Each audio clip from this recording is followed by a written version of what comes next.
betekent eigenlijk heel veel voor mij, want het is wel een hele selectieve nominatie. Limburgse popprijs. Het is niet heel Nederland, dus het is wel spannend.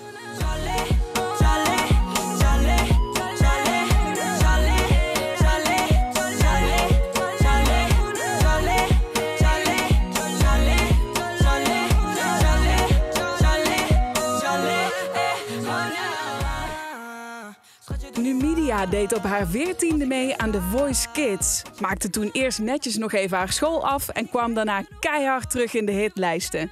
Ze is niet meer weg te denken uit de Nederlandse hip-hop scene. Deze Marokkaans-Nederlandse en Venloze zangeres. Ja, ik ben opgegroeid in een heel muzikaal gezin. Mijn vader maakt muziek. Hij speelde zelf ook in een band, heeft een eigen band. Hij speelt gitaar, piano. En van hem moest ik altijd meezingen. Dus het was voor mij een huiswerk om elke avond na school naast hem te zitten en alle liedjes mee te zingen. Dus ja, mijn vader heeft het echt meegegeven aan mij. En uiteindelijk ben ik zoveel instrumenten gaan spelen en musicals gedaan. En ja, van alles en nog wat, dat ik gewoon echt gelijk verliefd werd op het term muziek gewoon. Sky is the limit, level up. Je ziet, ik blijf nu rennen, doe het elke dag. Bam, bam, bam, spam money, can't get enough. Denk niet dat ik op mijn centen pas. Vraag geen assistentie. Skip die rolie, ga over naar een Bentley. Ik zie dat je checkt, maar ik rem niet. Ik heb al girls, zet er Wina in die backseat. Ik heb vroeger best wel een lastige jeugd gehad, waardoor ik heel vroeg al op mijn eigen benen moest staan. Dus ik moest voor mezelf zorgen, ik moest dingen zelf leren, mezelf aanleren. Dus ik moest wel in mezelf geloven, want als ik dat niet deed, dan was ik misschien nu niet eens hier. Dus het is een soort van overlevingsmechanisme die ik zelf heb gecreëerd. Als ik nu bekijk waar ik nu sta en waar ik toen stond, heb ik echt veel vooruitgang gehad. Heel veel geleerd, ook in het leven. Maar waar ik vooral heel erg om moet lachen nog steeds, is dat ik echt zo'n, als ik terug doe, stuiterbal. Overal waar ik was, stuiteren. En dansen, zingen in de klas, tijdens een toets zingen. Hoe bedenk je het? Alleen ik. Maar ja.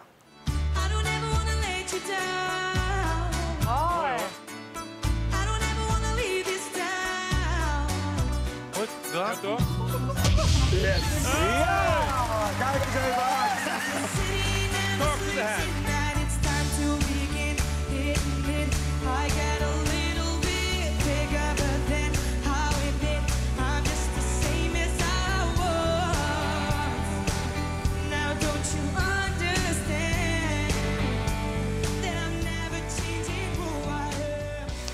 The Voice Kids was echt een grote ervaring. Ik vond het echt leuk.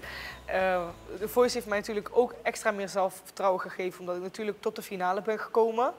En The Voice is ook, ja, The Voice geeft je gewoon een voice, letterlijk. Dus je krijgt een stem, je krijgt een naam, je kan er wat mee. En dat bouw je op, eigenlijk. Iedereen heeft saus in zichzelf. Jij ook, zolang je me houdt van jezelf. Weet je dat je niet perfect bent, maar wel gewaardeerd door degene die je erkent.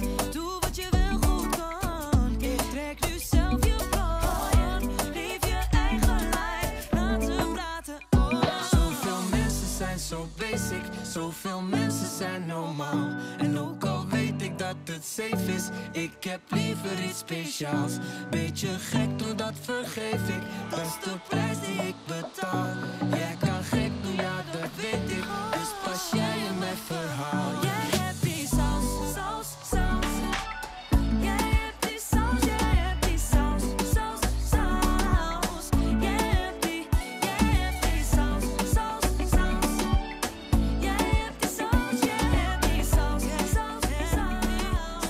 Jij hebt die saus. Ja, ik zeg altijd dat heel veel artiesten inspireren mij. Je hebt verschillende soorten artiesten die een eigen unieke kracht hebben. En dat heb ik soort van uit een artiest gezogen. Dus als ik naar een Beyoncé kijk, dan ben ik blij voor haar performance. Dan denk ik yes. En als ik naar Christina Aguilera kijk, dan is het die adlibs. En dat heb ik dan weer van haar gestolen. Dus het is eigenlijk heel breed. Komt dit vandaan, jij zegt dat ik niet genoeg doe voor jou. Ik heb alles gedaan wat ik kon doen. Maar is dit jouw verlies? Was dit dan toch voor niets? Jij gaat het zelf nog zien, je komt jezelf tegen. Maar dan is het te laat, laat. Finito, laat. Finito, laat. Nou weet je, het probleem is altijd in de muziek dat je altijd wel op liefde komt. Je schrijft bijna altijd over liefde, maar dat is omdat het een makkelijk onderwerp is en je kan er ook wat meer over vertellen. Maar als ik schrijf, schrijf ik wel over wat ik voel op dat moment. Dus als ik me nu bijvoorbeeld zoiets heb meegemaakt van ik liep in de Albertijn en iemand zei tegen mij sukkel, dan ga ik daarover schrijven. Dus het is eigenlijk een momentopname. Vind je het belangrijk dat mensen weten dat je die dingen ook zelf schrijft, zelf maakt en niet alleen maar de zangeres bent die is neergezet op die plek? Ja, ik vind het heel belangrijk dat mensen zien wat ik zelf maak. Omdat ik natuurlijk een songwriter, muzikant ben. Dus ik maak muziek en ik wil muziek aan mensen zeg maar, overgeven om het te laten voelen. En dat wil ik zien. En als ik een track niet helemaal zelf heb gemaakt en eigenlijk gewoon nazing, dan zie ik gewoon dat het niet binnenkomt, omdat het niet van mij is. Dus het is heel belangrijk voor mij. Hey allemaal, het is je girl Numidia. Ik ben genomineerd voor de Limburgse Popprijs. Stem op mij tot 16 juli en ga daarvoor naar www.limburgsepoprijs.nl. Held!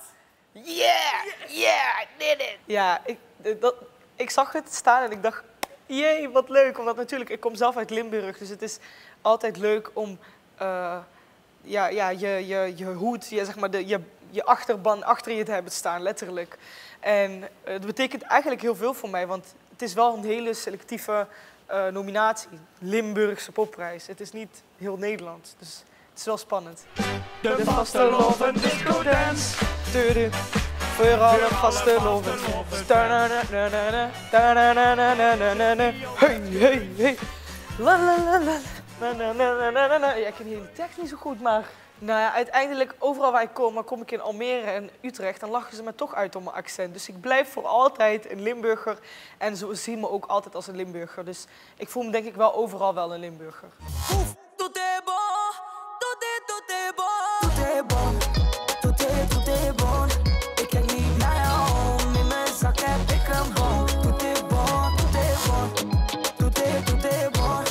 Als ik binnenkom, beter ga je superdom. Superdom, superdom. Numidia op het podium en Numidia thuis eigenlijk precies hetzelfde. Want als ik niet op het podium sta, dan ga ik thuis maar rondjes rennen en springen en dansen. Dus eigenlijk bijna hetzelfde.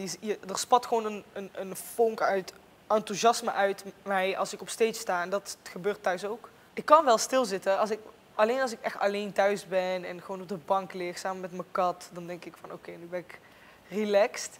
Maar na een kwartiertje word ik al heel ongeduldig. Dus bijna niet. Wow, yere, yere, yere, lebuya. Yere, yere, yere, lebuya. Wow, yere, yere, yere, lebuya. Yere, yere, yere, lebuya.